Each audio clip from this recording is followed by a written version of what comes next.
All right, let's go ahead and get started. I do want to welcome you to this worksheet. This is colligative properties of solutions.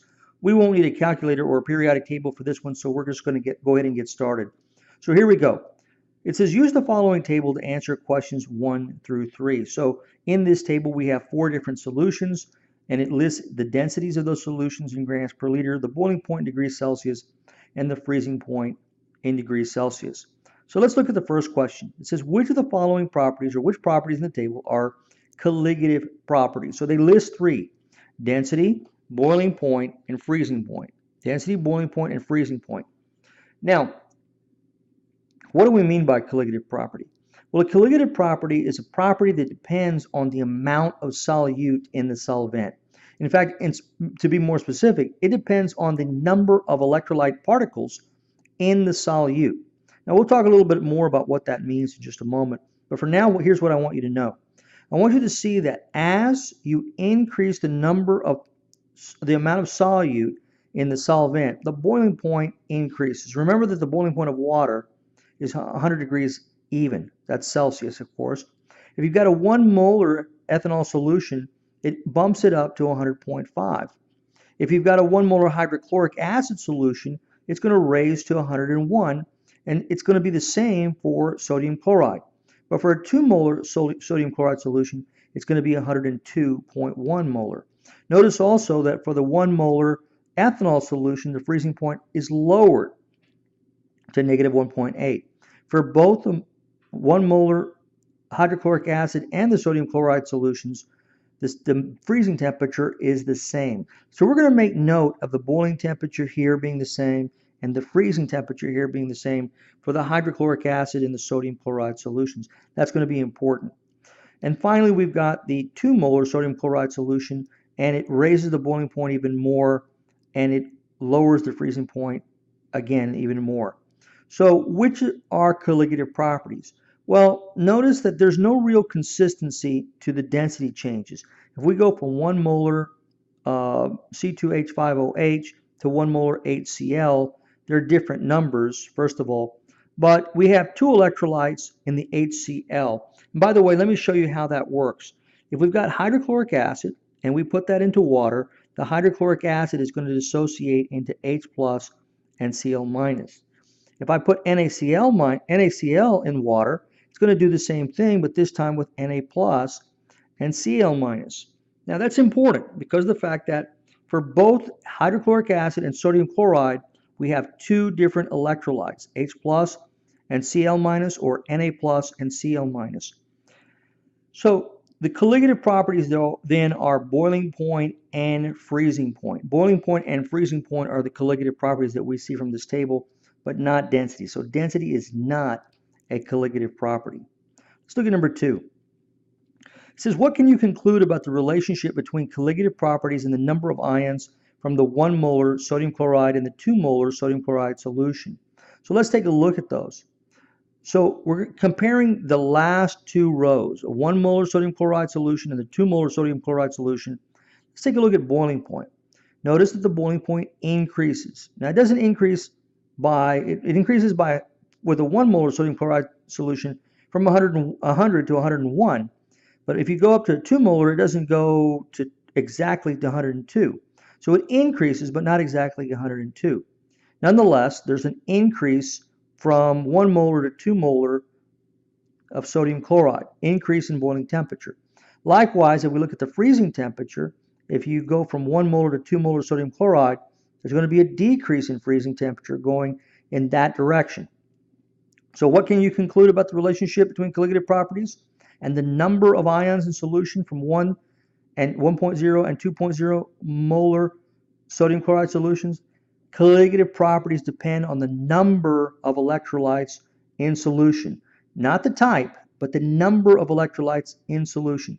So if you double the number of electrolytes in solution by going from 1 molar to 2 molar, you're going to subsequently increase the boiling point and you're going to decrease the freezing point respectively. All right, that takes care of number 2. Let's look at the next one. Number 3 says this. What can you conclude about the relationship between colligative properties and the type of ions in solution from the 1 molar hydrochloric acid and the 1 molar sodium chloride solutions? So let's take a look at those two solutions again and see if we can surmise anything. If you look at the 1 molar hydrochloric acid and the 1 molar sodium chloride, when they dissociate in water, when hydrochloric acid and sodium chloride dissociate in water, we've already pointed out that they're going to form two different particles each. So hydrochloric acid and sodium chloride will each form two particles. Now, with that said, it doesn't appear to matter what those particles are, because when you look at the table, 101, minus 3.7, minus 3.7, it just doesn't make any difference what the particles are, only that there are two particles, right? So, therefore, we can conclude from that colligative properties are independent of the type of electrolytes in solution. In this case, it doesn't matter if the electrolytes are H plus and Cl minus or Na plus and Cl minus. There's two electrolytes, and therefore, in each one, and therefore they're going to have the same boiling point elevation and freezing point depression. All right, let's look at this next problem. This is interesting. It says, suppose in a simple system, a semi-permeable membrane is used to separate a sucrose water solution from its pure solvent water. For questions 4 through 10, match the description of the system in column A with the terms in column B. So the first thing I think we need to do is we need to go back and look at what we mean by a semi-permeable membrane. So let's go ahead and make a drawing here. So a semi-permeable membrane may look like this. And you recall from last year's biology that a semi-permeable membrane is going to have little holes in it that are impermeable to certain things but permeable to other things. So for example, certainly the solution is permeable to water, right? In other words, the water molecules are small enough that they can go through these little holes in the semi-permeable membrane readily. So I'll put red arrows to indicate that. The water can go back and forth. So I've used the little red dots to denote the water. But now let's do this. Let's talk a little bit about what happens if we have a solute on one side. And I'll put the solute on this side. And we'll say that the solute for the purposes of this set of problems is sugar, okay? It's sucrose. Well, as it turns out, the sucrose cannot cross the semipermeable membrane. It cannot go back and forth. And because of that, water is going to tend, even though it can move in both directions, it's going to tend to move more in this direction to try to equilibrate concentrations on the left and the right, right? So it's going to move more to the left than to the right, as in our diagram. So consequently, we're going to get what we call an osmotic pressure. And the pressure is going to be related to the number of sugar particles, solute in other words. So what do we call that? What do we call it when a property is dependent upon the number of particles dissolved in the solution? We call that a colligative property. Therefore, osmotic pressure is a colligative property. Osmotic pressure is a colligative property. So I think we can answer some questions now. Let's take a look at these. The first one, number 4, says cannot cross the semi-permeable membrane. So that would be, let's see, sugar molecules. We said that sugar molecules cannot cross the semi-permeable membrane, just like that. All right. Number 5 rather, can cross the semi-permeable membrane. So we said that, let's see, water molecules can cross the semi-permeable membrane, both directions, but mainly in the direction where the sucrose is to equilibrate the concentrations. So that would be B. Number 6, the side that exerts osmotic pressure. Well, the side that's going to exert the osmotic pressure is the side where the solution is. Okay, so that would be this side. So that you can think of these particles as kind of bumping up against and creating a pressure on the left-hand side. So the answer would be the solution side, and that would be F. So we'll put F for number 6. Number 7.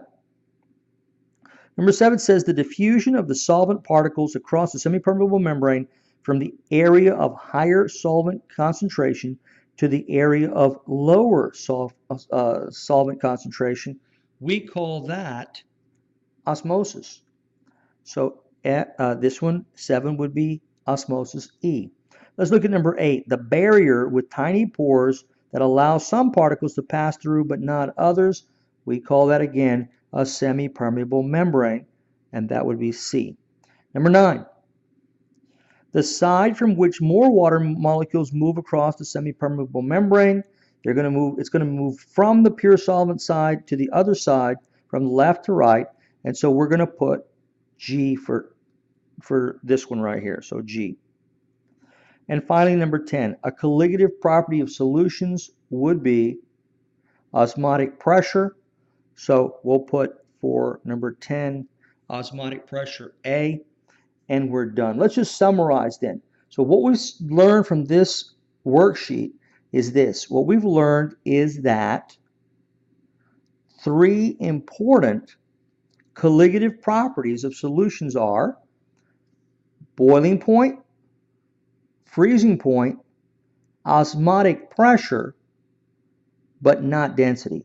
Density is not is not a colligative property because its value does not depend on the number of particles present. Okay, so boiling point, freezing point, and osmotic pressure, we've learned are colligative properties of solutions. That'll do it for this worksheet. I'll see you in the next one. Thanks. Bye-bye.